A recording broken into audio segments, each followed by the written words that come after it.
Bonjour à tous, ravi de vous retrouver pour ce nouveau numéro des Matins du Sénat. Je vous souhaite une très bonne année 2019 sur Public Sénat. Et pour débuter la semaine, je vous propose de suivre les travaux de la mission d'information du Sénat sur la pédophilie.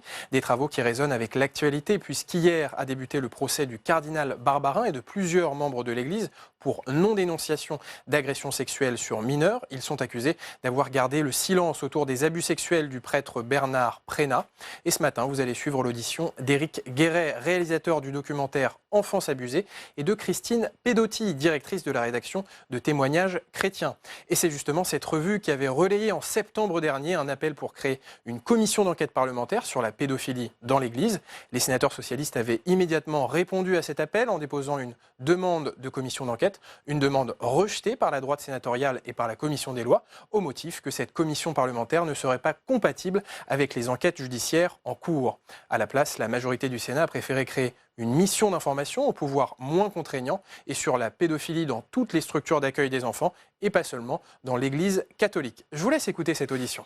C'est important de le dire tout de suite, je ne suis pas un expert de la question, c'est-à-dire je suis documentariste et ça me donne une vision un peu différente des experts puisque moi je travaille de manière très approfondie les sujets que je fais. Je réalise en général un seul film par an et donc je passe une année en partant de zéro à enquêter sur un sujet, à me renseigner. Et pour ce film particulièrement, même si le tournage a été très rapide, puisque c'est quelques jours, on a passé 9 mois à enquêter et à rechercher les personnages, en commençant d'abord par rencontrer un petit peu tout le milieu associatif, et puis ensuite en rencontrant de nombreuses victimes, pour essayer de savoir qui avait envie de témoigner et pour dire quoi. Donc c'est un regard un petit peu transversal qui peut être parfois moins informé que celui d'un expert, mais qui a effectivement l'avantage de pouvoir balayer le problème.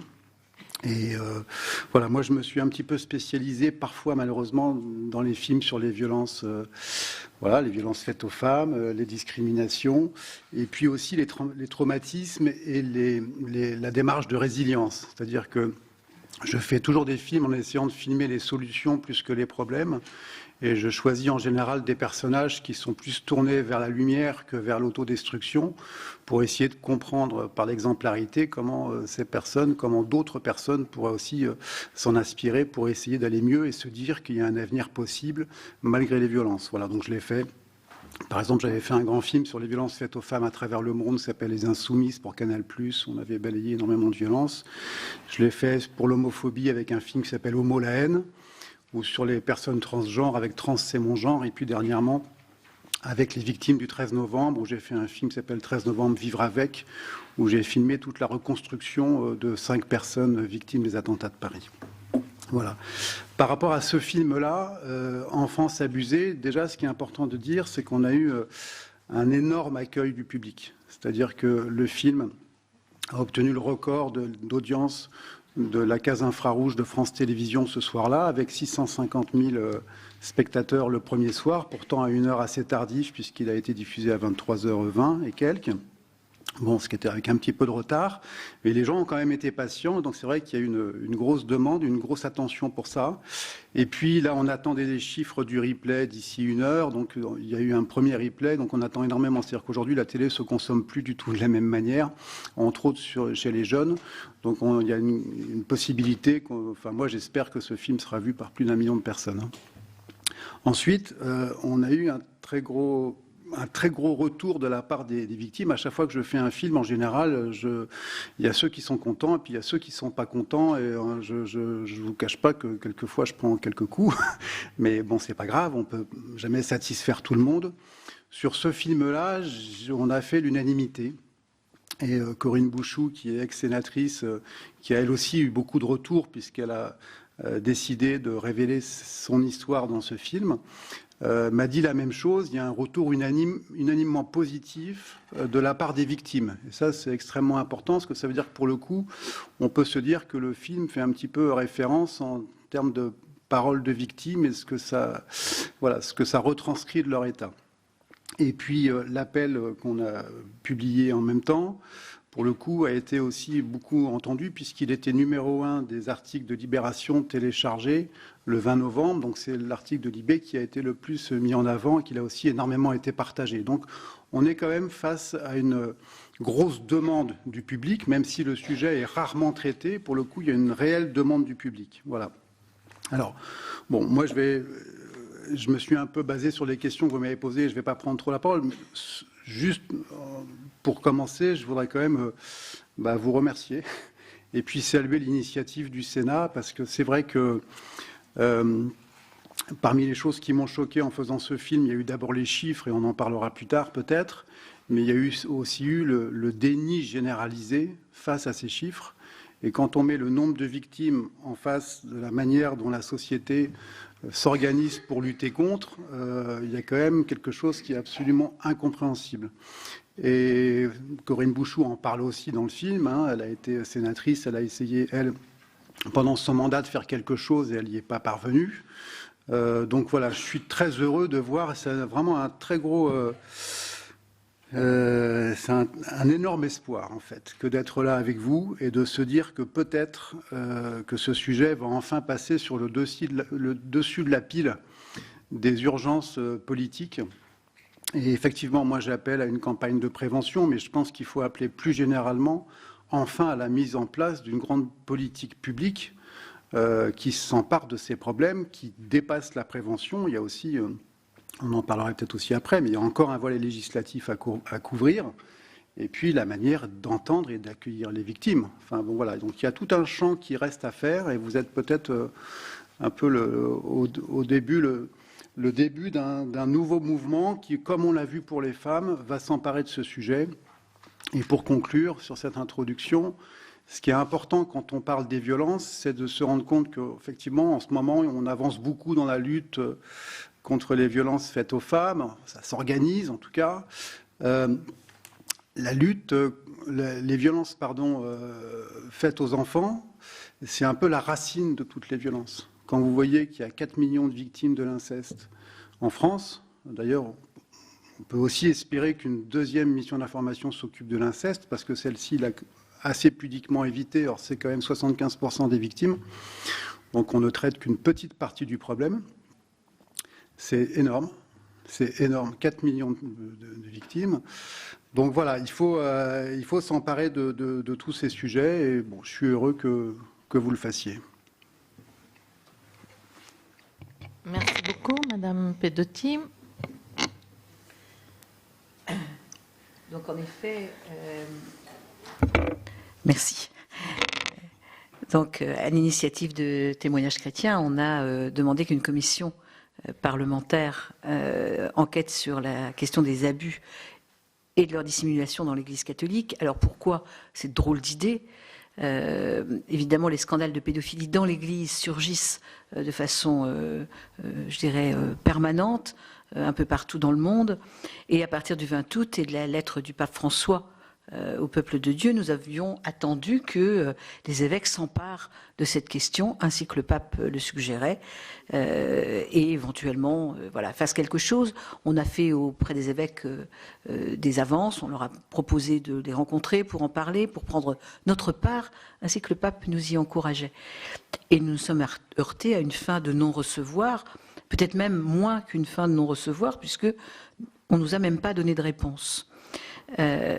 Jusqu'à un communiqué de la conférence des évêques le 12 septembre, qui était très en dessous même de la lettre du pape. Et au fond, il nous semblait que l'idée demeurait que la France était indemne à quelques brebis galeuses près de ces affaires de pédophilie, et qu'au fond, la pédophilie dans l'Église, c'était un peu comme le nuage de Tchernobyl, ça s'arrêtait aux frontières. Or, nous savions, parce que nous avions de nombreux témoignages, que partout dans l'Église, en France, sévissait ce que le pape appelle une culture de l'abus, et qu'il décline en 3 termes: abus de pouvoir, abus de conscience et abus sexuel. Et ça, nous l'avions observé. Alors, c'était donc une situation de grande gravité, et il était clair pour nous que cette affaire de pédophilie spécifique dans l'Église et sa dissimulation par l'institution n'était pas un accident, mais quelque chose de plus grave, une crise majeure dans l'Église. Et faute d'être entendu par une institution muette et sourde, nous avons fait ce à quoi le pape nous encourageait, prendre nos responsabilités de baptisés, c'est-à-dire de citoyens et citoyennes ordinaires de l'Église, et puisque nous avons le privilège et la chance de vivre dans un état de droit, nous avons pensé que puisqu'il s'agissait des enfants de la République, quoique catholiques, ils méritaient qu'on se penche sur cette question. Voilà. Et nous avons été entendus, du moins en partie, puisque me voilà ici cet après-midi devant vous, dans une enquête que vous allez mener, qui ne se restreint pas à l'Église catholique, mais qui devra effectivement la prendre en compte. Et donc c'est cet aspect-là des choses que je voudrais aborder. Alors pour ce qui est des chiffres, hein, nous avons lancé un appel qui a recueilli 30 000 signatures, mais surtout nous avons fait faire un sondage dans lequel 88% des Français approuvaient l'idée qu'il y ait une commission qui enquête, une commission extérieure à l'Église, et 90% des catholiques pratiquants. C'est dire que cette idée n'est pour, je dirais, le commun des catholiques, pas une idée contre l'Église, mais bien une idée pour sortir l'Église de l'ornière. Alors, si vous le voulez bien, je voudrais apporter ma contribution très particulière au travail que vous allez faire en répondant de façon un tout petit peu longue à l'une des questions qui m'a été posée par mesdames les rapporteurs, puisque elles me demandent pourquoi la question des abus sexuels dans l'Église est spécifique. Et puisque vous allez voir des gens d'autres institutions, il m'importe à moi de vous dire qu'est-ce qu'il y a de particulier et de spécifique. D'abord, il y a les auteurs. Nous ne savons pas si le taux de pédophilie chez les prêtres est supérieur à celui d'autres catégories en contact avec les enfants. Nous ne le savons pas en France puisque la cartographie n'a pas été menée. Donc, nous sommes obligés de nous baser sur les travaux qui ont été faits par d'autres instances, en particulier étrangères. On a des chiffres qui nous sont donnés par la Commission royale d'Australie, qui, elle, a fait un travail colossal pendant de nombreuses années, en partant d'un appel aux victimes, et qui a établi des taux de pédophilie des prêtres qui approchent les 7%, ce qui est assez important. La commission John Jay aux États-Unis, qui elle a travaillé sur des échantillons en 2004, établissait un taux de 4,5% à peu près. Et la commission allemande, qui était une commission qui a été sollicitée par l'Église allemande et qui a été menée par des chercheurs indépendants, qui disent à l'issue de ce travail qu'ils n'ont pas pu avoir accès à la totalité des sources et des archives, établissent ce taux à peu près à 4,5%. Donc on est à peu près entre 4 et 7%, mais nous n'avons pas d'éléments de rapport, c'est-à-dire que nous ne savons pas si les maîtres nageurs sont plus souvent coupables que les prêtres. En l'occurrence, ça pourrait être une information que le travail que vous allez mener pourrait connaître ou pourrait solliciter une enquête sur cette question. Parmi les spécificités, en revanche, il y en a une qui est bien établie, c'est que 80% des enfants qui sont agressés par des prêtres pédocriminels sont des garçons, ce qui est une particularité. Et l'autre particularité, c'est que 80% de nouveau de ces victimes ont plus de 10 ans. Donc c'est donc une pédocriminalité spécifique qui vise principalement les garçons et des garçons qui sont plus tout à fait dans l'enfance. Et d'ailleurs, dans le témoignage, puisque là on a des chiffres, mais dans les témoignages que nous avons recueillis, et je vous reparlerai de ces témoignages que nous avons recueillis, nous avons finalement beaucoup de témoignages de garçons qui avaient 12, 13, 14 ans au moment des faits et qui sont donc à l'aube de la puberté. Et ça, c'est tout à fait spécifique. Alors, soyons clairs, en disant cela, je veux tout de suite lever l'idée que cette pédocriminalité des prêtres serait liée à une homosexualité. Parce que c'est un argument que vous entendrez, les milieux catholiques conservateurs qui mènent une grande bataille contre l'homosexualité font le lien entre cette pédocriminalité principalement dirigée contre des garçons juste pubères et l'homosexualité, ce qui me semble être une grande absurdité. N'importe quel homme homosexuel, je dirais normalement déséquilibré, ne viole pas les petits-enfants. Enfin, ça me semble clair. Mais en revanche, au vu de ces éléments, on voit bien qu'il y a une forme de spécificité sur laquelle il vaut la peine de s'interroger. Alors elle tient aussi à une chose, c'est que le prêtre, comme l'évêque, tient un rôle symbolique très particulier et que ces rôles symboliques, nul autre ne le tient dans une autre institution puisqu'il tient le rôle d'une paternité spirituelle. C'est un point sur lequel il y a de longs développements spirituels dans toute la littérature que vous pouvez trouver dans les bonnes librairies religieuses. Et donc, elle est sans doute l'une des causes de cet abus et de la non-dissimulation. L'autre élément étant bien entendu la sacralité des prêtres. Plus que le professeur d'éducation physique, de mathématiques, le maître nageur ou le proviseur, ils représentent Dieu. Ils savent, les prêtres, ils savent ce que Dieu veut, ils savent ce qui est bien ou mal, ils peuvent pardonner les péchés. Et ils font même un truc en plus considérable, ils font Dieu quand ils célèbrent la messe. Ça a l'air étonnant, mais moi je suis stupéfaite de voir sur YouTube un jeune prêtre qui s'appelle le Padre Amar, qui en juin 2018, c'est-à-dire très récemment, explique que le prêtre devient Jésus, qu'il est lui-même le corps de Jésus. Ce garçon a 35 ans. Et je peux vous dire que c'est théologiquement faux. Néanmoins, il est évident que quand on dit ce genre de choses, on peut introduire toutes les formes d'abus. C'est en cela qu'il y a des éléments tout à fait spécifiques. Les victimes le disent d'ailleurs. Ils vont dire, le curé, c'est comme si c'était le bon Dieu. C'était pour moi comme si c'était le bon Dieu. Et ça, c'est une dimension importante. Et puis, évidemment, il se fait appeler mon père. Alors, c'est là où il y a une perversité dans cette paternité spirituelle, parce qu'après tout, pourquoi pas être dans cette paternité symbolique, mais le père, c'est symboliquement celui qui dit la loi. Donc il y a quelque chose d'étrange. Alors, il y a ceux qui ont commis les crimes, il y a ensuite ceux qui ont dissimulé les crimes, et qui sont les évêques, et ceux-là aussi disent qu'ils sont les pères de leurs prêtres. J'ai relevé un entretien publié le 30 octobre 2018, vous voyez, c'est il n'y a pas longtemps, dans le journal La Croix, où l'évêque de Gap, Xavier Malle, s'explique ainsi à propos de la dénonciation des prêtres pédophiles. Le pape m'avait dit après mon ordination, « Soyez un père pour vos prêtres ». Comment un prêtre peut aller dénoncer à la police son fils?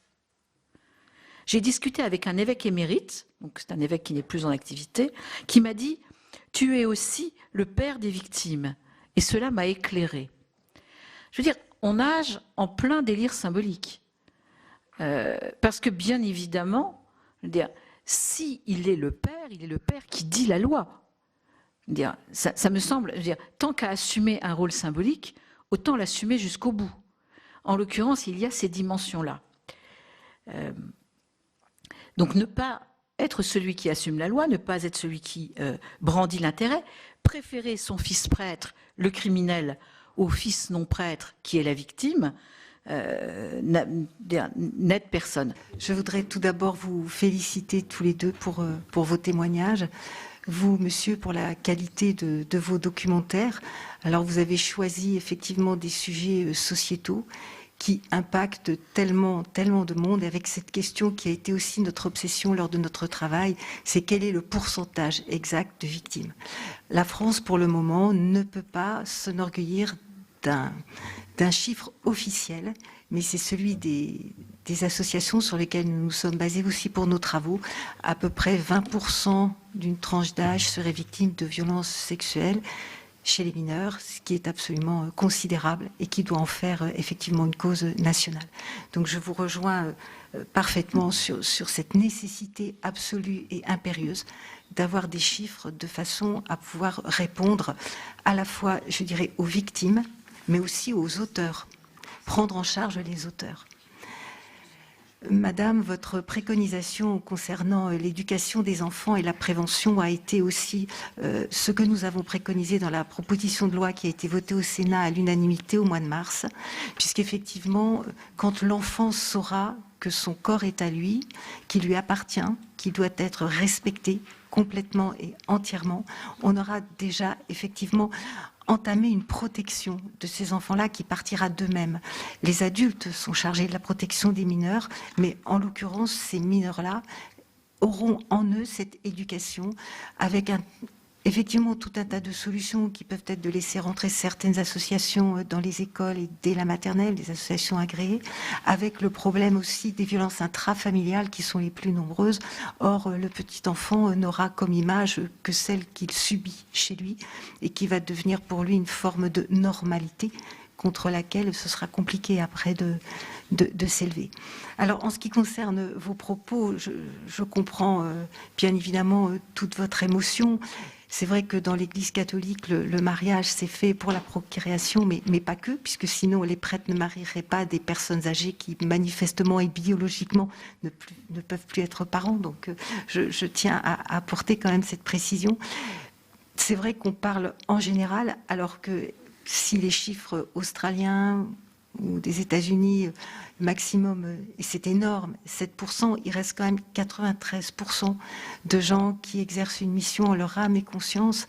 Et votre travail, effectivement, est aussi de mettre la lumière sur ces 93%, si c'est le bon chiffre, de façon à leur donner encore une écoute, une oreille et une forme de moralité qui, pour le moment, effectivement, est un petit peu en train de chuter. En vous écoutant, je pensais à cette phrase toute simple, la loi avant la foi. Effectivement, les petits-enfants sont d'abord des enfants de notre République avant d'être des catholiques. Les petits-enfants sont d'abord des enfants de la République avant d'être des gymnastes, avant d'être des basketteurs, avant de suivre des cours à l'école. Donc, ne serait-ce que cette phrase qui devrait être martelée finirait peut-être par frapper l'imaginaire collectif. Donc, nous avons noté vos préconisations. Je pense qu'on y reviendra aussi lors des prochaines interventions. Merci.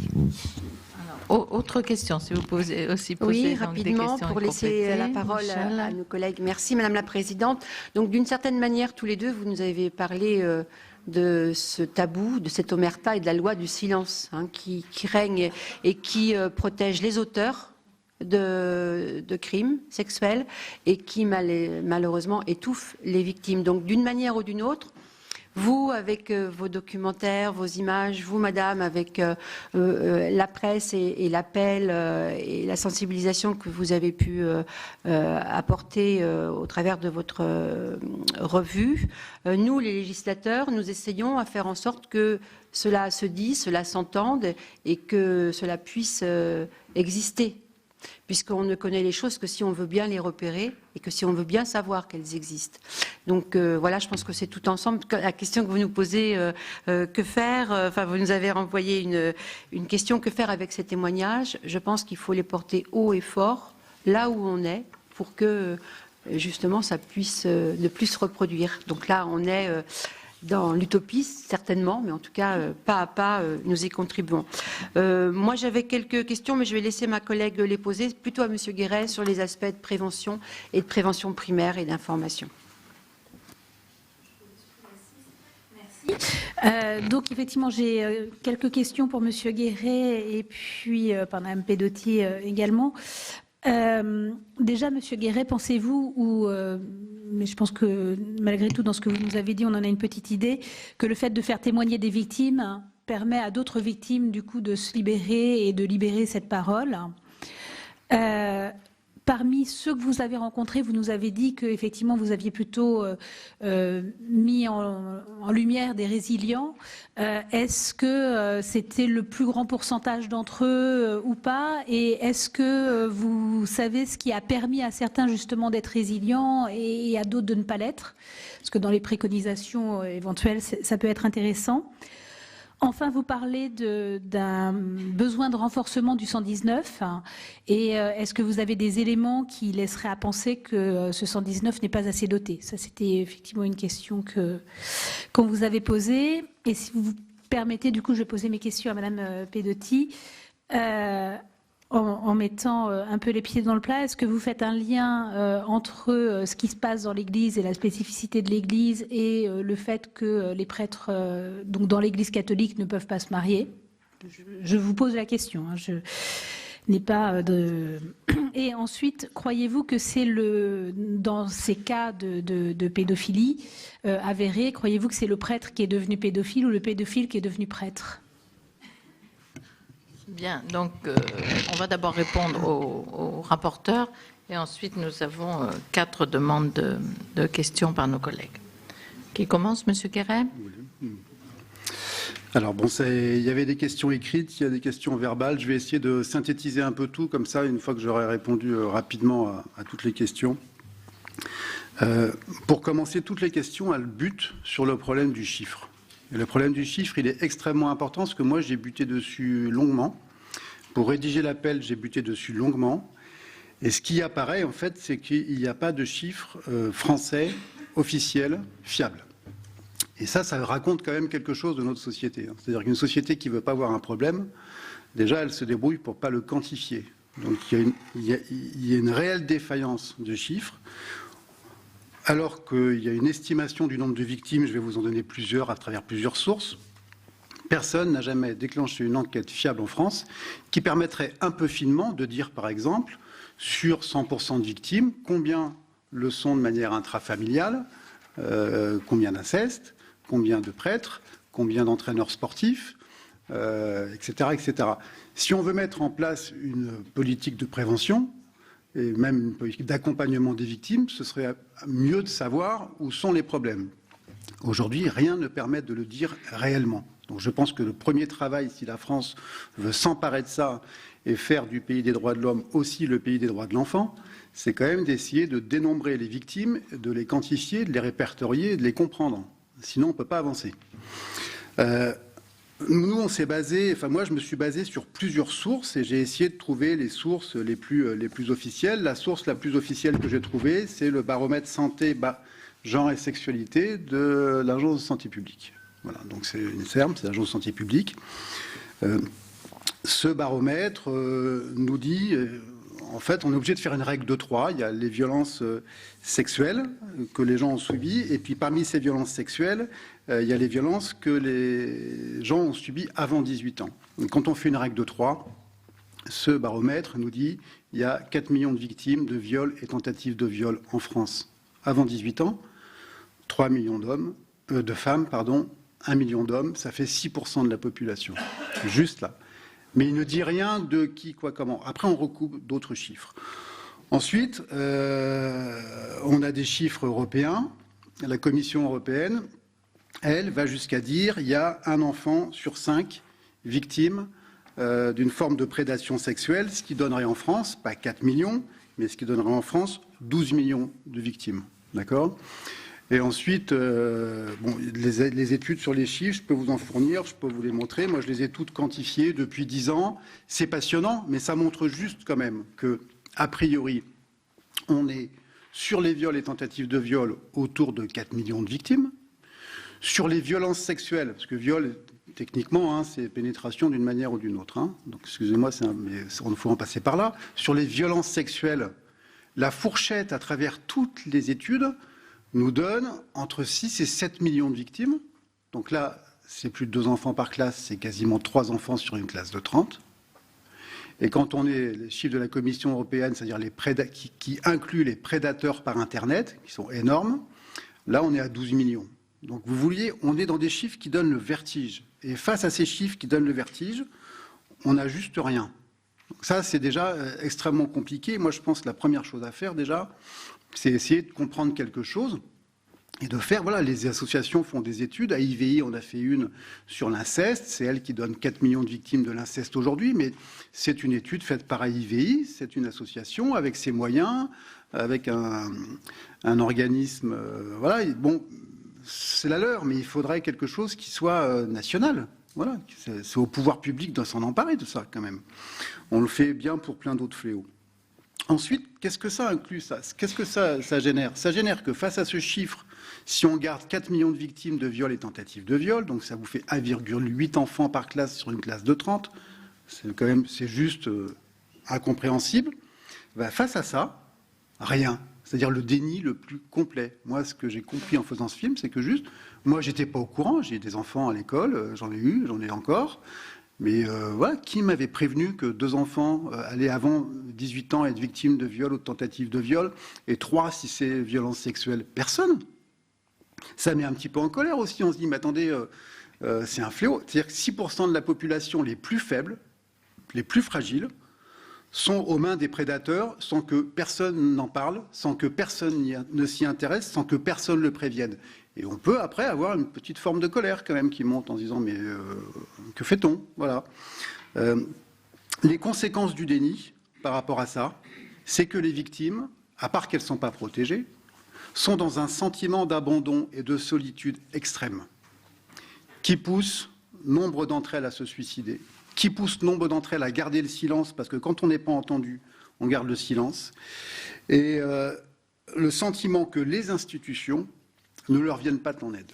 Et ça, c'est extrêmement important, c'est un sentiment global partagé par toutes les victimes, elles se sentent seules, et entre autres par rapport aux institutions au sens large.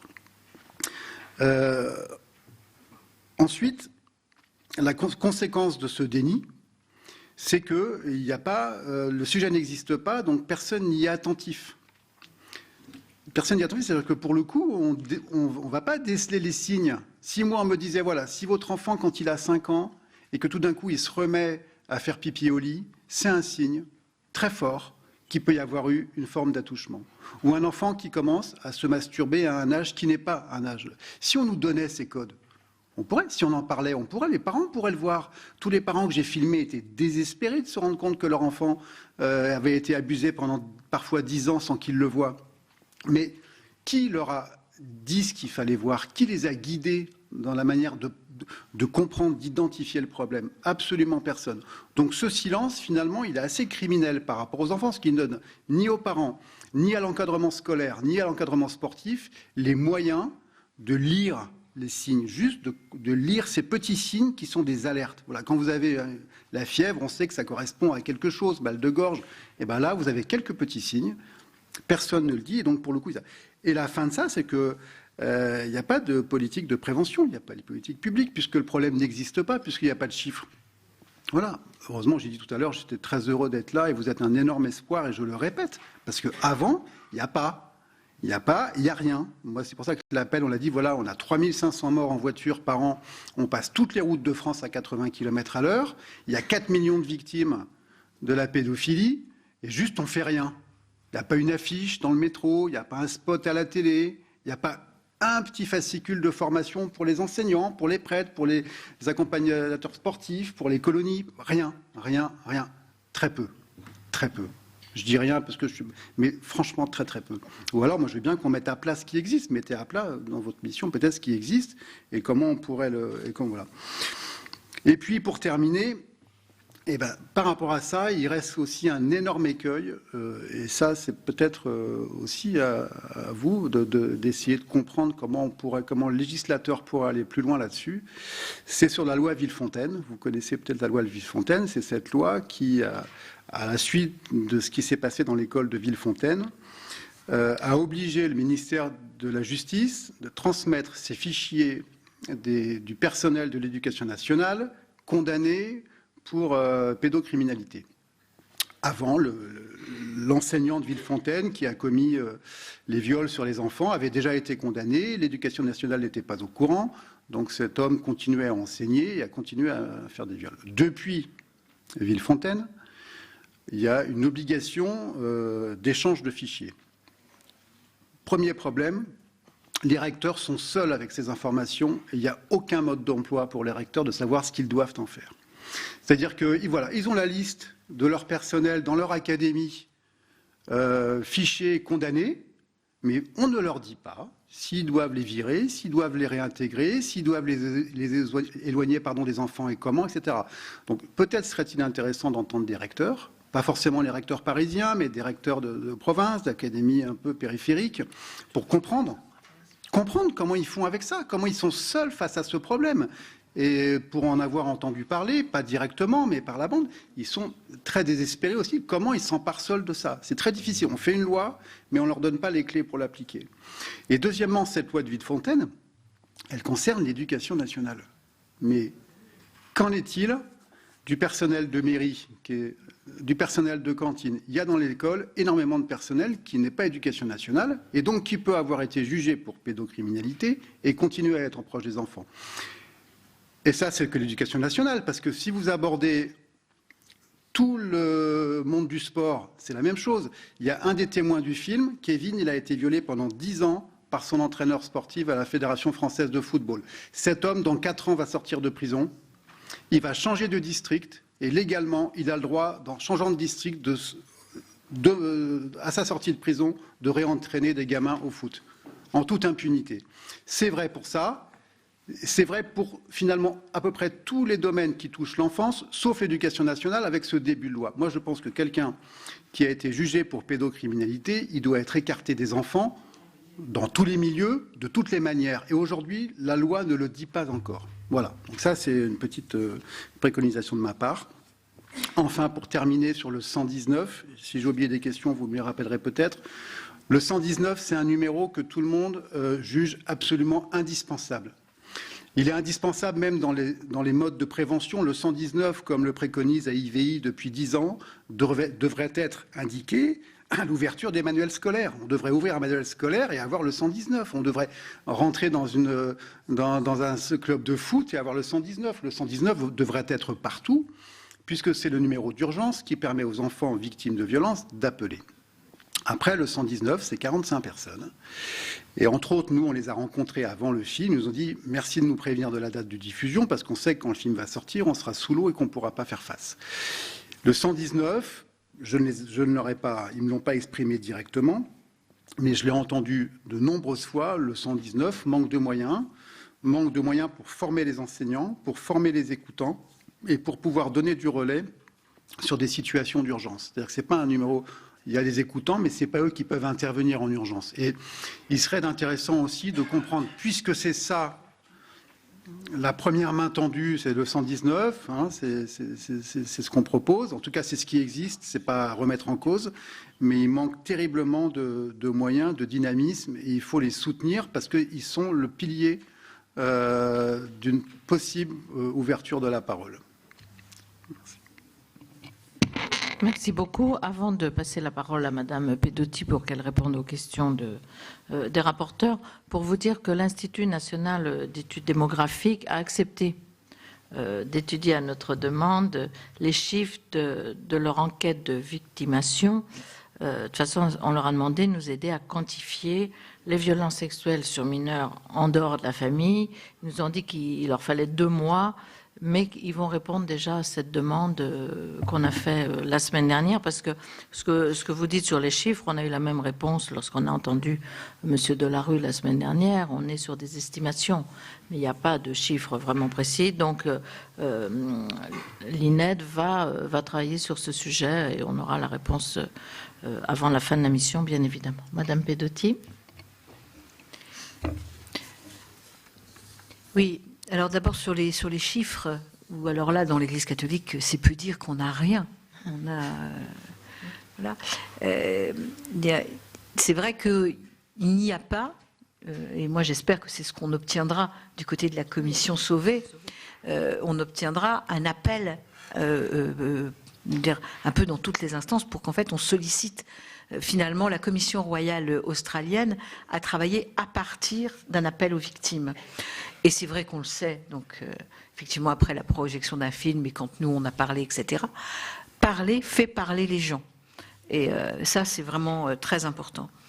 Et il faut quand même toujours avoir à l'esprit que le suicide est la porte de sortie des victimes qui ne trouvent pas d'autre issue. Et c'est une chose terrible.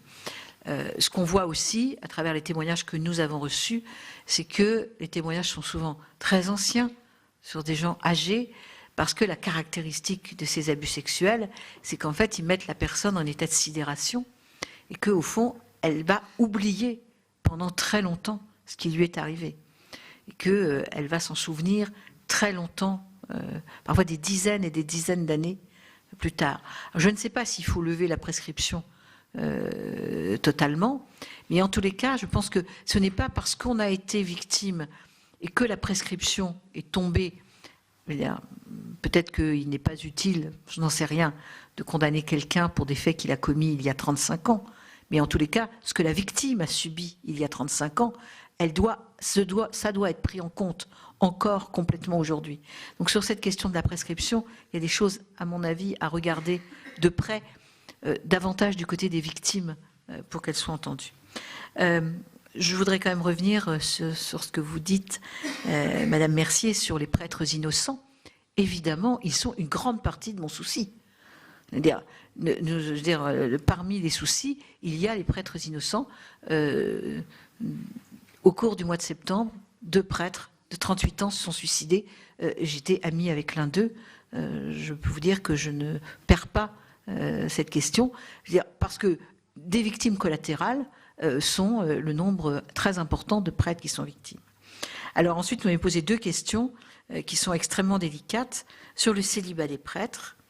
Alors c'est très compliqué de dire cela. Il est évident que la pédocriminalité n'est pas une sexualité de substitution. Ça, c'est la première chose à dire, bien évidemment.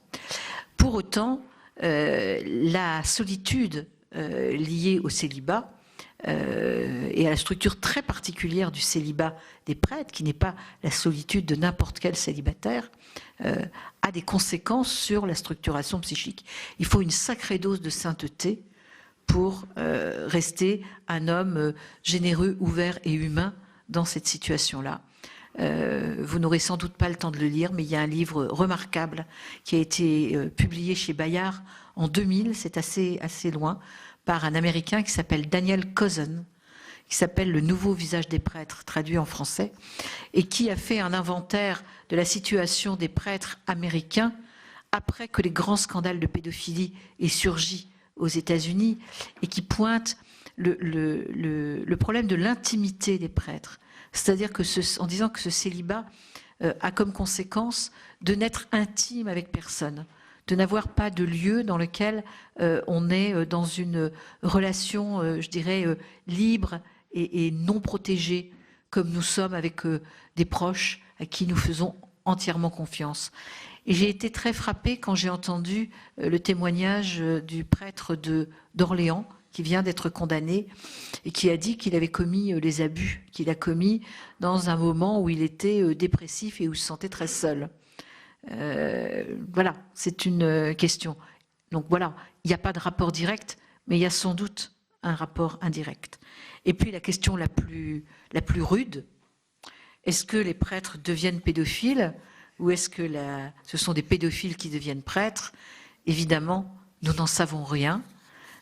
C'est un travail alors qu'il appartient à l'Église de faire. C'est une question difficile. J'espère que la commission de Jean-Marc Sauvé aura le courage de se pencher sur cette question. Là, en l'occurrence, elle touche à ces spécificités qui sont propres à l'Église. Voilà les éléments qui, me semble-t-il, apportent des réponses. Merci beaucoup. Jean-Pierre Sueur avait demandé la parole. Merci Madame la Présidente. Je voulais vous remercier pour vos interventions. Monsieur le cinéaste, Monsieur Guéret, Éric Guéret. Je n'ai pas vu le film, mais vous m'avez... Non, mais je manque à tous mes devoirs. Mais vous m'avez donné fortement le désir et l'obligation même de le voir. Donc j'espère que les gens qui vont entendre cette émission, qui vont la regarder, auront la même idée. Madame Pedotti, je suis signataire de votre appel, mais je pense que votre témoignage a été très important pour nous.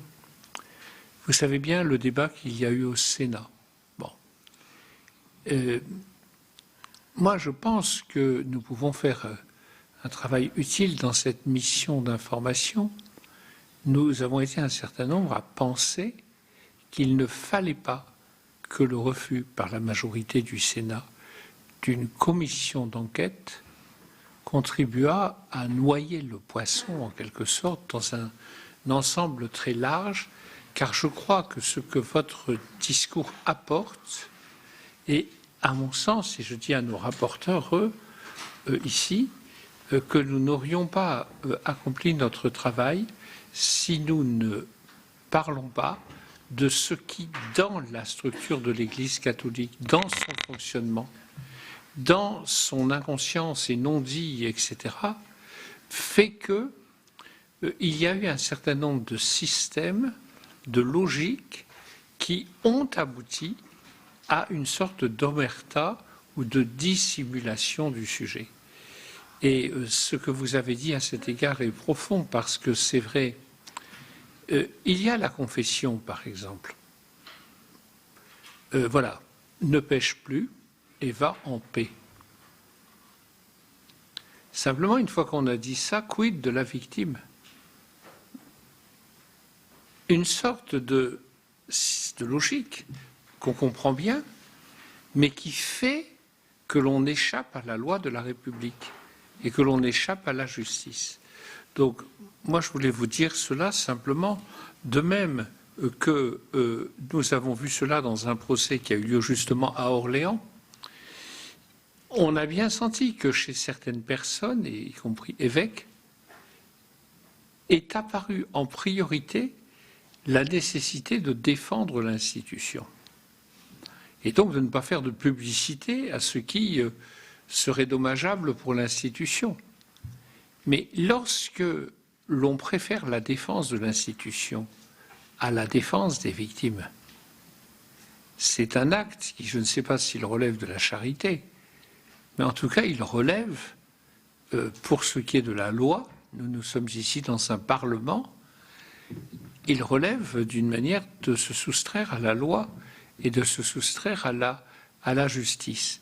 Donc, je voulais vous remercier simplement. Remarquez, je ne pose pas beaucoup de questions, Madame la Présidente, vous avez bien compris.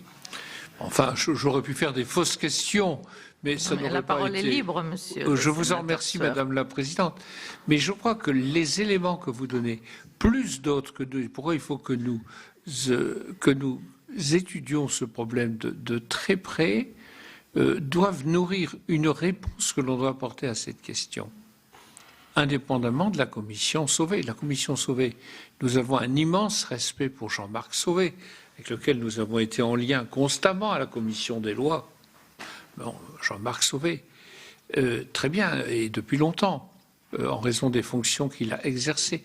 Mais c'est une commission qui a été suscitée par l'Église catholique, alors que je pense qu'il eût été préférable, mais ça, l'Église catholique fait, vous comprenez bien ce qu'elle veut, de s'en remettre à une instance comme la nôtre, où tous les groupes politiques sont représentés, et qui est donc forcément impartiale, pluraliste et indépendante. Voilà. On va peut-être prendre deux questions, deux groupes de... Alors, Laurence Rossignol et ensuite Annick Billon, et puis il y aura encore 3 questions. Oui, après. Après, il y a Madame Blondin, Madame Benbassa et Martin Lévoyer. Voilà. Merci Madame la Présidente. Florence Sassarade qui vient de se rappeler. Merci Madame la Présidente, merci à vous deux de nous avoir fait partager vos réflexions, mais surtout vos travaux et votre expérience également. Je voulais faire d'abord une remarque un peu similaire à celle que vient de faire mon collègue Jean-Pierre Soeur, pour dire que dans le propos de Madame Pedotti, j'ai identifié et entendu pourquoi il y avait légitimité à demander une commission d'enquête spécifiquement tourner vers la question de la pédocriminalité au sein de l'Église catholique, parce qu'il y a effectivement une spécificité, à la fois dans la nature des victimes et cette prévalence des garçons en particulier, et puis aussi dans tous les mécanismes de protection de l'institution est mise en place. Et même si j'ai la plus grande confiance dans les travaux que cette mission d'information va conduire, pour autant, je note que nous aurions pu conduire une commission d'enquête spécifique, puisqu'il va falloir toujours que nous revenions dans nos travaux ici à la spécificité de la pédocriminalité dans l'Église catholique. Ça, c'était ma remarque. Mes questions s'adressent plus particulièrement à Madame Pedotti, et sans vouloir être indélicate ou vous mettre en difficulté, je me posais moi-même quelques questions. Est-ce que vous pensez en fait que l'Église catholique est à même de mettre en place les mécanismes de prévention pour l'avenir de pédocriminalité en l'état actuel de ce qu'est son bloc philosophique? Je vais être plus précise encore. Est-ce qu'il est possible à l'Église catholique de mettre en place de la prévention sans procéder à un aggiornamento, à revisiter totalement son rapport et à la sexualité et au péché? J'ai très frappé de vous entendre dire, mais je vous l'avais déjà entendu dire, que en fait une des difficultés c'était que tout était égal dans le péché, d'un certain point de vue entre la gourmandise et la pédocriminalité. Tout cela ce ne sont que des péchés. Alors même si d'autres valeurs philosophiques et morales sont venues enrichir probablement cette réflexion, il y a quand même quelque chose d'extrêmement troublant. Et pour le dire dans une zone plus confortable, entre l'adultère et la pédocriminalité, tout ça est du péché de sexualité. La masturbation est un péché lié à la sexualité. Est-ce que c'est possible? Est-ce que l'Église est en mesure de procéder à cette réflexion? La première. La deuxième, elle est un peu différente encore, c'est que moi, je ne crois pas tellement aux pervers sexuels, je ne crois pas tellement aux malades. Je pense que les abus sexuels sont avant tout un abus de pouvoir, et que c'est fait parce que c'est possible. Et c'est l'absence de limites qui fait le délinquant. Et des limites intérieures, personnelles, morales, et les limites collectives qu'on puisse mettre aux agissements. Et je me demandais si quelque part, il n'y a pas un lien entre le fait d'être le représentant d'un tout-puissant et d'être soi-même dans la toute-puissance. Et enfin, je voulais faire une dernière remarque, c'est que vous avez évoqué il y a un instant les caractéristiques psychologiques, personnelles des prêtres qui se sont livrés à ces actes délinquants. Et effectivement, la dépression, la solitude, juste pour dire que les femmes aussi sont dépressives, les femmes aussi sont seules, et qu'elles commettent rarement de pédocriminalité au titre de leur solitude ou de leur dépression. Annick Billon, présidente de la délégation droits des femmes. Merci Madame la Présidente, merci à vous deux pour vos témoignages qui étaient très éclairants, notamment sur l'Église et comme l'a signalé ma collègue à l'instant, par rapport à cette différence qu'il y a entre la pédophilie et la pédophilie dans l'Église. Moi je crois qu'il y a un vrai souci aujourd'hui, c'est est-ce qu'on va réussir à nommer les choses ? Est-ce que l'Église va réussir à nommer les crimes sexuels, les abus sexuels? Et à partir du moment où on les aura nommés, ce sera peut-être plus facile à l'Église de trouver des solutions. Je voudrais faire un parallèle, oui, Madame la Présidente, par rapport aux violences faites aux femmes. La difficulté des violences faites aux femmes, c'est qu'on a la justice, la police, la gendarmerie a du mal à rentrer dans les maisons. Aujourd'hui, on a du mal à rentrer dans l'Église. C'est la difficulté. On rajoute une autre maison à la maison familiale. Et à partir du moment où cette maison, il y a l'autorité, le Dieu suprême, c'est encore plus difficile, parce que dans une maison, il n'y a pas de Dieu. Dans la maison de Dieu, là, c'est encore plus compliqué. Donc je crois qu'on rajoute une difficulté, et on sait que les violences faites aux femmes sont souvent commises de manière intrafamiliale, donc il faut rentrer dans les maisons, mais là, il faut rentrer dans l'Église, donc difficulté. Moi, je suis assez inquiète quand vous avez dit tout à l'heure, il faut éduquer, former, ça va être difficile pour l'Église. Alors si c'est trop difficile pour l'Église, il est urgent de mettre en place des politiques publiques pour assurer cette formation ailleurs que dans l'Église, pour tous les enfants catholiques. Je voudrais aussi revenir sur... non, mais tous les enfants, bien entendu, mais aussi pour les enfants catholiques. Voilà, c'est ce que je voulais dire. Je ne voulais pas stigmatiser les enfants catholiques, bien entendu. Oui, oui, tout à fait. Voilà. Donc, ils ne rajoutent pas une deuxième maison à la maison. Voilà. Revenir également sur le secret de la confession.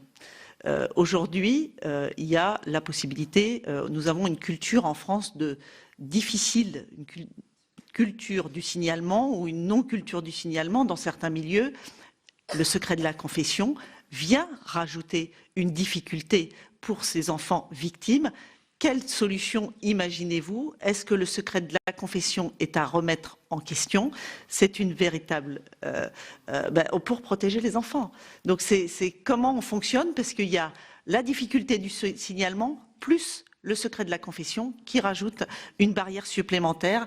Et je voudrais dire aussi qu'on l'a vu à travers le projet de loi sur les violences et le travail qui avait été fait par le Sénat et la rapporteure Marie Mercier, on a tendance à mettre en doute la parole de l'enfant. On n'a peut-être pas la formation pour écouter les enfants. Qu'est-ce que vous préconisez pour avoir enfin des structures et des personnes à mettre en face des enfants qui sont capables d'écouter, d'entendre et de respecter cette parole des enfants? Je vous remercie. Madame Blondin, et puis ensuite vous répondrez, et on aura encore 2 séries de questions. Merci Madame la Présidente, à mon tour de vous remercier et d'interpeller en priorité Madame Pedotti et ensuite Monsieur Guéret, si vous permettez. J'ai lu tout récemment, le 14 novembre dernier, un article dans Télérama, un article qui avait été écrit par Daniel Hervieux-Léger, qui interpelle évidemment sur l'Église catholique et si elle veut survivre, dit-elle, aux affaires de pédophilie, l'Église catholique doit se réformer en renonçant au contrôle de la sexualité des croyants par les prêtres et en prenant acte de l'émancipation des femmes. Et elle dit également qu'il faut revoir, déconstruire et reconstruire l'Église catholique. Parce que pendant longtemps, la sexualité des prêtres avait été envisagée sous l'angle de la tentation. Et le bon prêtre priait et se mortifiait pour résister, etc. Maintenant, je dirais l'abcès est crevé et les affaires de pédocriminalité sont en plein jour. Et l'Église a-t-elle pris la mesure de ce scandale réellement? Et comment doit-elle se reconstruire? Si vous pouvez nous donner un éclairage, ou peut-être pas, mais je trouve que c'est quand même intéressant cet article que j'ai lu dans Télérama. Et deuxième remarque, Monsieur Guéret, vous avez évoqué la difficulté de trouver des chiffres et vous avez évoqué le chiffre ce qu'on appelle un peu le slogan de la campagne 1 sur 5, qui est la campagne du Conseil de l'Europe, pas de Conseil de la Commission européenne. Et c'est la Convention de Lanzarote, évidemment, qui le dit, parce que c'est dans le cercle de confiance, pas seulement dans la famille, mais dans tout ce qui entoure l'enfant, dans sa vie d'enfant. Et cette campagne 1 sur 5 nous avons construit des outils d'information, de sensibilisation et d'information auprès de l'éducation nationale et des autres, je dirais, acteurs de ce cercle de confiance. Je crois qu'il faut véritablement l'utiliser dans notre pays pour la ratifier, bien entendu, pour faire en sorte que au moins le grand jour s'en saisisse, le public s'en saisisse et qu'elle soit considérée comme un outil juridique assez contraignant. Voilà. Vous pouvez peut-être répondre déjà, et puis ensuite on fera il est déjà 15h16, non pas que je veux bousculer le temps, mais on s'était fixé 1h30, on peut déborder un petit peu, mais on fera peut-être les 4 questions qui restent avant la réponse. Alors, je vais d'abord commencer par le secret de la confession, parce que paradoxalement, ça peut sembler être un petit sujet, parce que finalement, ce n'est pas principalement dans le cadre de la confession que des actes auraient été énoncés et que du coup le secret empêcherait qu'il soit dévoilé. Il reste que dans le droit même de l'Église, la question des délits, de ces délits, a longtemps été enregistrée sous le registre des fautes et abus autour de la confession. Parce qu'il y avait bien l'idée quand même que vous savez que dans l'Église, il y a un grand interdit, c'est que on ne peut pas confesser le complice. C'est inscrit dans le droit canonique. Et donc, il y avait bien l'idée qu'au fond, l'Église était davantage intéressée par le fait que, en fait, on violait un sacrement en donnant le pardon puisqu'on considérait comme complice. Et donc, du coup, c'est assez important parce que ça veut dire qu'on n'arrivait pas non plus à identifier le fait qu'il y avait une victime. Donc, ça n'est pas anodin, cette question de la confession, même si, objectivement, aujourd'hui, ça n'est pas ce qui empêche le dévoilement, parce que ça ne se passe pas effectivement dans le cadre très restreint d'une confession, qui est un rituel très particulier. Mais il reste que le prêtre, c'est celui qui, au nom de Dieu, pardonne ou ne pardonne pas. Dès lors, quand en fait il commet lui-même le mal sur un enfant, je veux dire, le trouble qu'il fait dans le psychisme et dans la vie spirituelle, dans la psyché spirituelle de l'enfant, est un désastre extrêmement grand. Ce qui me ferait dire que les abus sexuels sur les enfants par les prêtres sont plus destructeurs encore, s'il est possible, que dans d'autres cadres. Alors, sur la question de la sexualité qui ne cesse de revenir, il y a effectivement cette si grande difficulté à faire une gradation dans les choses. Et de fait, même si aujourd'hui dans l'Église on marie des épouses inféconds, c'est parce qu'on considère que c'est la nature qui les rend inféconds. Parce que tout moyen extérieur qui viendrait empêcher la fécondité est condamnable. Je veux dire, l'Église n'a pas changé là-dessus. Je veux dire, le système est fixe. Est-ce qu'elle peut changer? Moi, je suis bien d'accord avec Madame Hervieux-Léger qu'il y a des choses à changer là-dedans. Je ne suis pas innocente en cette matière. Je me bats depuis plus de 10 ans aujourd'hui. Je suis une de ces maudites féministes de l'Église. Je peux vous assurer que être traitée de féministe dans l'Église catholique, c'est vraiment une insulte suprême. Voilà. Voilà. Comment prendre acte de l'émancipation des femmes? Je suis très inquiète parce que je vois bien que dans ma tradition, je veux dire, si moi je suis toujours dans l'église en train de me battre, c'est parce que je considère que c'est ma maison. Je n'en sors pas et je me bats dedans. Il reste que je vois bien que le système n'est pas en ce moment en train d'aller dans le bon sens et qu'on voit des stéréotypes genrés se réinstaller en régime catholique, ce qui me désole. Que par exemple, dans bien des endroits, un jeune clergé interdit aux femmes l'accès au sanctuaire, au motif que je ne sais quelle impureté rituelle sur un principe archaïque dont le christianisme, dès ses origines, s'est débarrassé, serait en jeu. Et je suis très inquiète parce que finalement, moi, quand je vois ce jeune clergé ne vouloir être entouré que de jeunes garçons, je ne suis pas rassurée, pour tout vous dire. Et je crains, avec Madame Rossignol, que la perversité ne soit pas une maladie qui soit préalable, mais qu'elle puisse s'installer et s'instaurer quand finalement, je veux dire, tout est possible.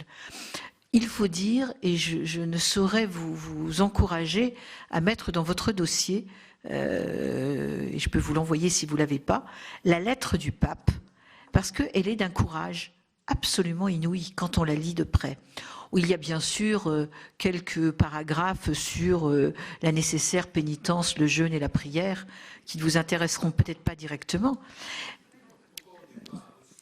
Voilà. Mais en revanche, il y a une analyse d'une lucidité implacable sur ce qu'il appelle une culture de l'abus, qu'il décline effectivement en abus de pouvoir, abus de conscience et abus sexuel, dans lequel il lie les trois. Et des choses se passent dans le catholicisme aujourd'hui, pas sur les enfants. Il y a des abus de conscience extrêmement graves dans un certain nombre de jeunes communautés qui sont, je dirais, mal surveillées et dans lesquelles des adultes sont dans des situations d'emprise extrêmement graves. Ce n'est pas sans lien, il y a ça.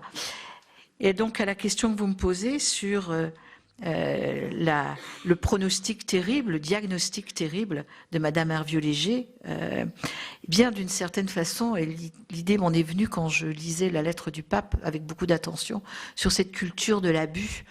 Eh bien, quand il y a une culture de l'abus, il faut faire une révolution culturelle. Donc, c'est bien ça qui est en jeu. Alors, je veux dire, moi, je n'en suis pas surprise. C'est, envie de dire, c'est mon cheval de bataille depuis maintenant fort longtemps. Je pense que la question des femmes est centrale, comme souvent. Je dirais presque comme toujours. Finalement, la question des libertés, c'est très souvent la question des femmes. C'est là qu'on a là un symptôme important. Et ça révèle un certain nombre de choses. J'ai aussi la faiblesse de croire, mais peut-être que je me fais un peu des illusions, que si dans ce monde, il y avait davantage de femmes, ça fonctionnerait un peu mieux. Pour ma part, je suis toujours convaincue que les sociétés unisexuées sont structurellement malades. Très bien, merci. Monsieur Guéret, vous voulez peut-être réagir aussi aux questions ou aux propos tenus par... Je veux bien réagir un petit peu rapidement. Je comprends qu'on soit tous passionnés par l'Église, mais je pense qu'en matière de pédophilie, c'est peut-être l'arbre qui cache la forêt, il ne faudrait pas l'oublier. Il ne faut pas oublier que dans les chiffres, la majorité, c'est dans la famille, 80% c'est dans l'entourage proche, et donc quand on aura les chiffres, les prêtres, ils auront quelques pourcents du palmarès. Donc il ne faut pas oublier ça, parce que sinon, je pense qu'on se trompe de cible. Alors, non, mais par rapport à la mission, mais en même temps, comme on pose le cadre, si vous voulez, la mission, elle est sur les crimes commis dans l'espace public, mais l'espace public, il sert aussi, l'école, ça sert aussi à parler. L'espace public, il sert aussi à prendre la parole, à détecter et à révéler les choses. Donc il ne faut pas, parce que votre mission est là, oublier l'inceste et oublier tout le reste. Je pense, en tout cas, moi, si je suis là, je peux juste dire une chose. Je pense que l'Église, c'est une petite partie, et que là où je partage pas tout à fait votre point de vue, c'est que je pense que la mécanique est exactement la même dans toutes les situations. C'est le phénomène de l'emprise. Et il faut absolument essayer de comprendre le phénomène de l'emprise, que ce soit un père de l'Église, que ce soit un père, que ce soit un entraîneur sportif.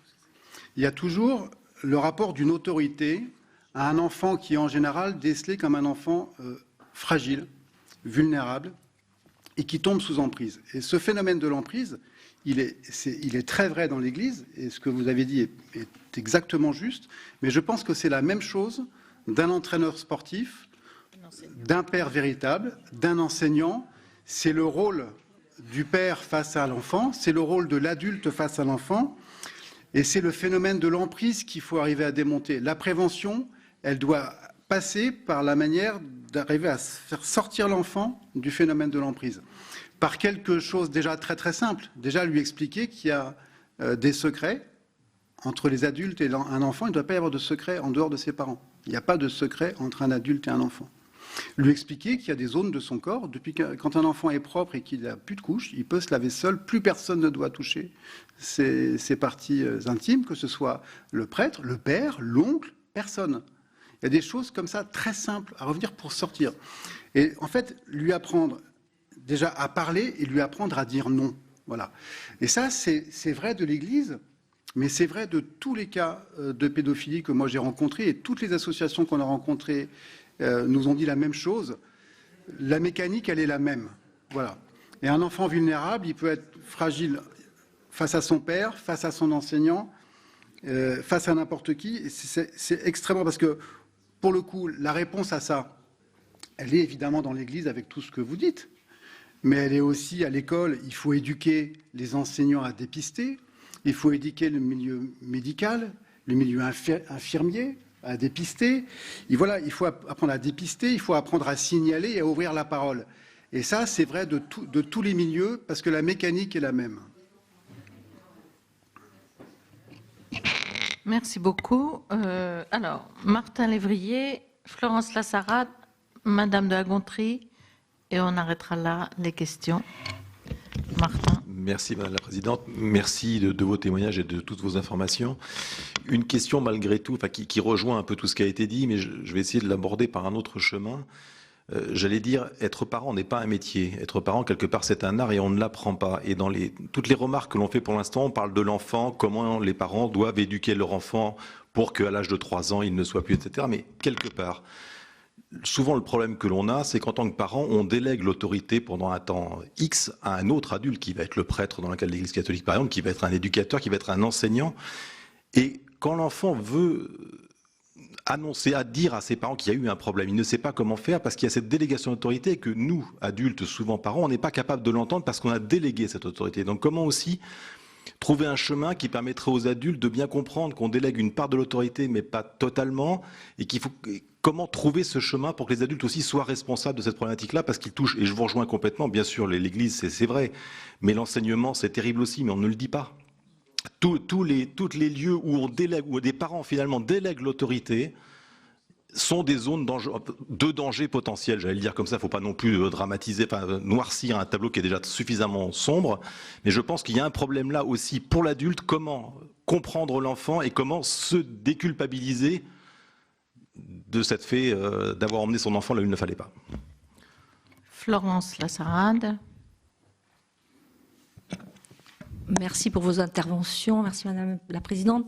Moi, je vais intervenir comme mère, grand-mère, pédiatre, parce que ce qui est intéressant, en fait, effectivement, comme le disait Martin, c'est de savoir comment l'enfant, on va essayer de lui éviter tous ces écueils. Parce qu'il y a à la fois ici la souffrance de tous ces maintenant adultes qui ont été enfants et qui sont passés par des épreuves extrêmement douloureuses. La société a un petit peu évolué. Moi, j'étais dans l'idée quand même que l'éducation idéale pour un enfant, c'est d'être élevé par tout un village. C'est parce que je suis dans le milieu rural, mais c'est vrai que c'est très enrichissant d'avoir beaucoup d'adultes autour d'un enfant. Mais néanmoins, la question de la protection de cet enfant donne le vertige, effectivement, parce que l'enfant doit à la fois être dans un milieu de confiance, mais a besoin également d'autorité. Dans quelle mesure on va apprendre à l'enfant à discerner lui-même ce qui dépasse cette autorité? Alors je voulais juste signaler, parce que ça a été très long, donc je ne veux pas rajouter, l'excellente publication des éditions Bayard, qui est du 20 novembre, le jour des droits de l'enfant. Bayard a édité un livre destiné aux enfants qui commencent à peine à lire et plus, qui est très bien fait. Je vous invite à le regarder. C'est un outil pour l'enfant, parce que finalement, on a parlé beaucoup de chiffres ici, de pourcentage, etc. Celui qui est abusé, il est à 100%. C'est pas les statistiques, c'est comme pour celui qui est malade. Celui qui est malade, il est à 100%. Celui qui est abusé, il est à 100%. Donc c'est vrai que c'est le nombre qui fait qu'on s'intéresse à ce problème. Mais après tout, tous ceux qui ont souffert ça, on aimerait bien que nos enfants n'aient pas à subir la même chose. Et ce type d'ouvrage est très intéressant, je pensais être mis dans toutes les mains, en particulier des éducateurs. Madame de la Gontrie. Oui, merci Madame la Présidente.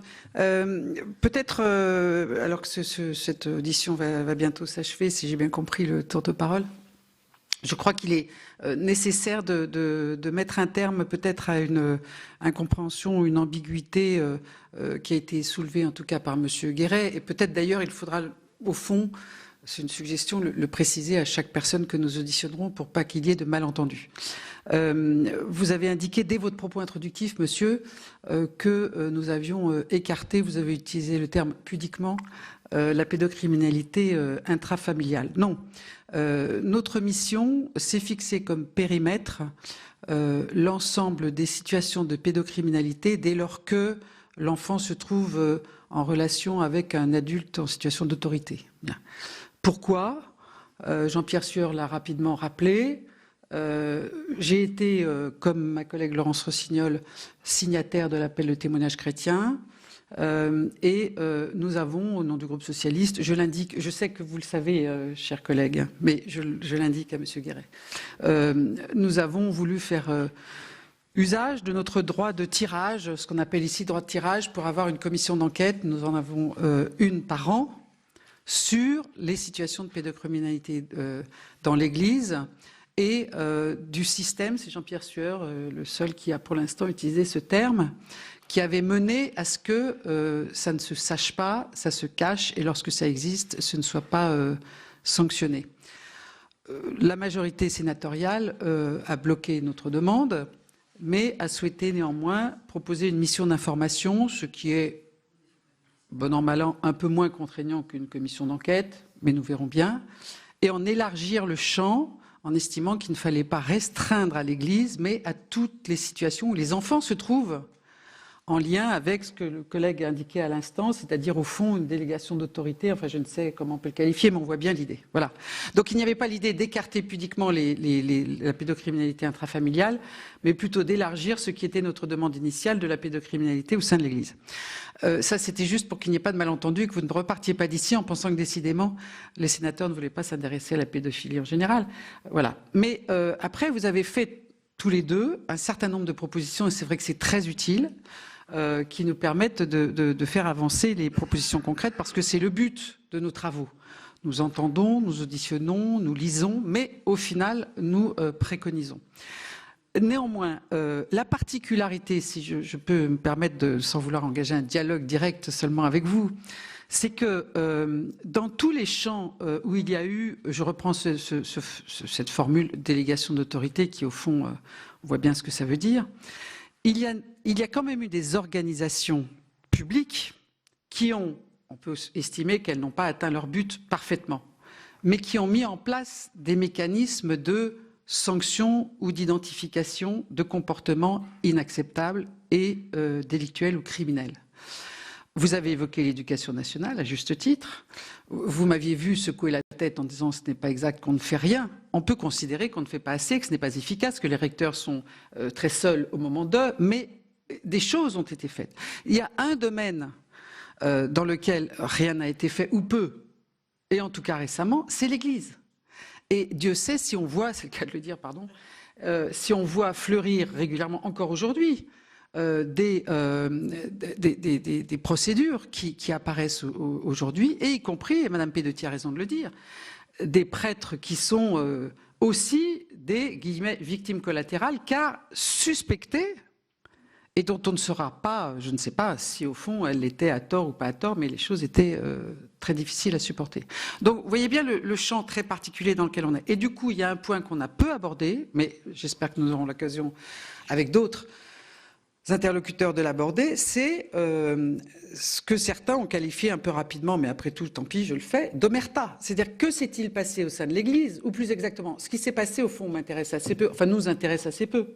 C'est comment peut-on identifier les dysfonctionnements internes à l'Église qui ont fait que là où d'autres institutions publiques ayant à traiter avec des enfants ont, bon an mal an, tenté d'améliorer les choses, pourquoi est-ce que ça n'a pas été possible au sein de l'Église, voire même dénié, et où là, on voit peut-être les choses un tout petit peu bouger, et je pense que la démarche et l'appel de témoignage chrétien, mais pas seulement, bien sûr, mais aussi notre démarche un petit peu vive de demande de commission d'enquête, etc., peut-être que cela a aussi amené à ce qu'au bout du bout, la conférence des évêques ait décidé de nommer une commission qui ne soit pas une commission interne comme la commission Christart, dont j'indique, mes chers collègues, qu'elle a eu à connaître, de la commission Christart, dont je pense, comme moi, vous ignoriez l'existence jusqu'à il y a peu, cette commission qui a de mémoire 3 ans, a connu 17 cas.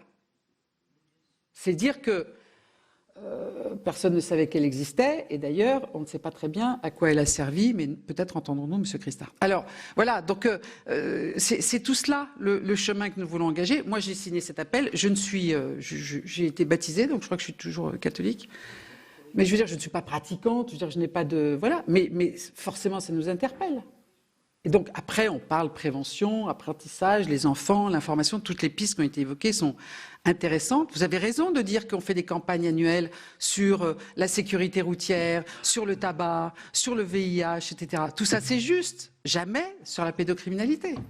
Donc, on voit bien que progresse un petit peu. Voilà. Donc, je voulais juste que vous ne partiez pas avec un malentendu dans la tête sur le champ d'intérêt des sénateurs et quel était un petit peu, en tout cas, personnellement, mon engagement dans cette commission. Madame Concon et ensuite...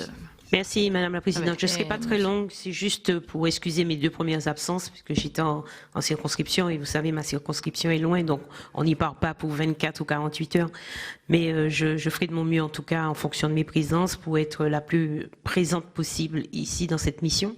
J'ai été rassurée par les propos de Marie-Pierre de la Gontrie, parce que c'est vrai que le champ de la pédophilie est très large, et du pays où je viens, il faut savoir que c'est 80% des agressions sexuelles sur mineurs.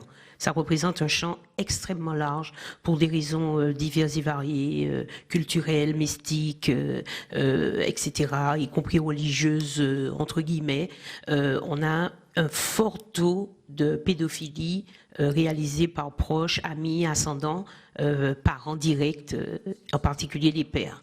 Donc, c'est un sujet qu'il faudra absolument aborder. En tout cas, pour enrichir le débat, je vais donc auditionner un certain nombre de structures dans ma circonscription afin de faire remonter ces éléments pour enrichir le débat.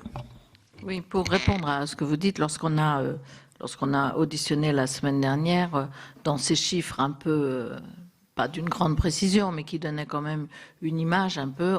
Le monsieur Delarue nous a bien dit en effet que nous devrions aussi nous intéresser à l'outre-mer, et avec des chiffres importants par rapport à ce qui se passe en outre-mer. Pour dire, je pense que monsieur Guérel dira mieux que moi, mais je pense que les choses avaient été très claires. L'essentiel de notre mission, c'est de trouver des préconisations, des solutions. Et l'essentiel de la mission, c'est en effet de penser aux victimes, avant d'autres considérations, et je voudrais que vous sachiez tous que c'est bien ce qui anime à la fois les rapporteurs, ce qui m'anime moi, et ce qui anime, je pense, chacun d'entre vous, de trouver des solutions, des préconisations. Je pense qu'on est dans le bon timing, parce qu'il y a vraiment une sensibilisation avec un film comme vous avez réalisé, avec le film Les Chatouilles qui sort, et l'autre jour il y avait un débat sur Angers à laquelle assistait aussi Corinne Bouchou, où nous avons une salle, un lundi soir, une salle complète avec un débat qui s'est engagé.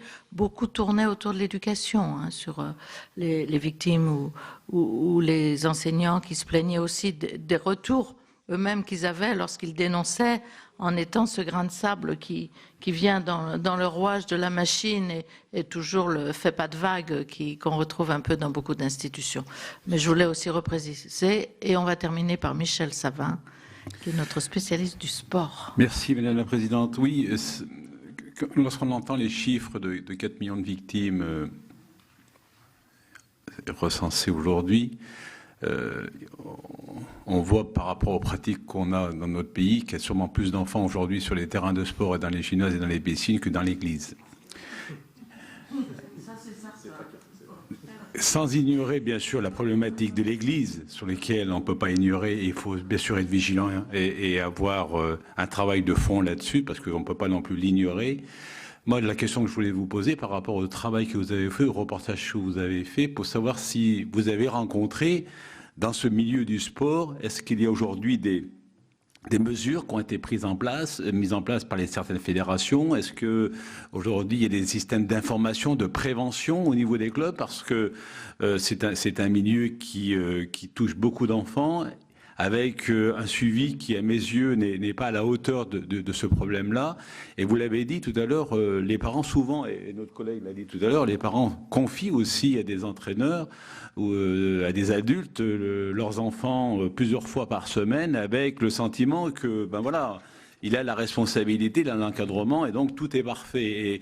Et souvent, peut-être aussi, les enfants ont beaucoup de mal à exprimer devant les parents un comportement qui doit être dénoncé du fait de certains actes qui peuvent être faits sur ces enfants, mais où la crainte par rapport aussi à l'entraîneur, à celui qui doivent respecter, écouter sur leur discipline sportive. Donc je voulais savoir si vous avez rencontré, dans le cadre de vos travaux, des exemples bien précis voilà, qui peut être mis en place pour informer et prévenir surtout ces familles, ces enfants. Merci de la question. Malheureusement, non, pas directement. Maintenant, moi, je n'ai pas enquêté sur l'ensemble des milieux du sport. Là, deux pistes. La première, c'est celle que raconte Kevin, qui parle dans le film, qui c'est donc la Fédération française de foot. Son agresseur faisait partie de la Fédération française de foot du district où il était. Bon, là, c'est un cas particulier, mais la police est venue saisir les ordinateurs. Ils n'avaient pas le bon mandat, ils ont été virés. Quand ils sont revenus, tous les ordinateurs avaient été effacés. Donc ça, c'est déjà un premier indice. Et deuxièmement, quand il sortira, il va pouvoir retourner dans un autre district à la Fédération française de foot. Il n'y aura pas d'échange d'informations. Donc, moi, je ne vois pas, de ce que j'ai entendu, ce qui a pu être fait dans le sport. Pour ça, je vous renvoie éventuellement à quelqu'un qui est extrêmement compétent en la matière, puisqu'il a monté une association qui ne s'occupe que de cela. C'est Colosse au pied d'argile, Sébastien Breuil, qui en même temps fait de la prévention et fait lui-même des livrets formidables. Et je pense que c'est la personne qui sera la mieux à même de vous répondre sur ce terrain-là. Après, pour répondre par rapport à la mission et à ce qui m'a été dit. Je connais très bien le périmètre de la mission. Et en même temps, moi, je viens ici en ayant fait un film plus large, donc c'est intéressant aussi, dans les premières auditions de la mission, de l'élargir et de rappeler quand même les chiffres et la proportion de ce qui est de l'intrafamilial et de l'extrafamilial. C'est important. C'est d'autant plus important que, comme je dis tout à l'heure, je pense que les mécanismes sont les mêmes, sont ceux de l'emprise d'une autorité sur un enfant, et que si on arrive à comprendre le mécanisme dans ce qui est dans le champ de la mission, ça pourra servir plus tard éventuellement pour d'autres champs. Voilà, moi je redis ce que j'ai dit en introduction, mais je suis extrêmement heureux que cette mission existe, même dans son champ. Je vous rassure, j'ai aucune frustration sur l'inceste. C'est juste dommage parce que l'inceste, c'est tellement énorme que je pense qu'il serait intéressant, et comme je l'ai dit dès le départ, de prolonger ça par quelque chose peut-être après sur l'inceste, parce que le champ est colossal. C'est juste ça. Et qu'il ne faut pas... Moi, je profite d'être là pour le dire, et après, ce sera dit, et je pense que vous passerez à autre chose qu'à moi, mais c'est important de le rappeler. La mécanique est la même, mais l'espoir que vous apportez en entamant ce travail, je pense franchement que c'est un premier pas, et que voilà, le champ il est bien plus large que la mission, mais déjà de faire ce que vous faites, je trouve que c'est extrêmement important. Et pour vous dire, quand j'ai dit que je venais vous parler, toutes les victimes qui témoignent et qui sont en réseau, qui ont appris ça, voilà, c'était très important pour eux de savoir que cette parole pouvait être... Voilà, ça fait tellement longtemps qu'ils sont seuls, que la parole, quand ils l'ont libérée, elle est restée souvent étouffée, que voilà, votre travail, il est fondamental. Et je vous en remercie encore une fois.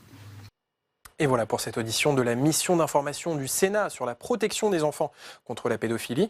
Éric Guéret, le réalisateur du documentaire Enfance abusée, a dénoncé le déni généralisé de la société face aux victimes d'agressions sexuelles. Et puis Christine Pedotti, la directrice de la revue Témoignages chrétiens, a pointé la dissimulation des abus sexuels au sein de l'Église catholique. C'est la fin de cette émission. Vous pouvez revoir tous nos programmes sur notre site internet publicsénat.fr.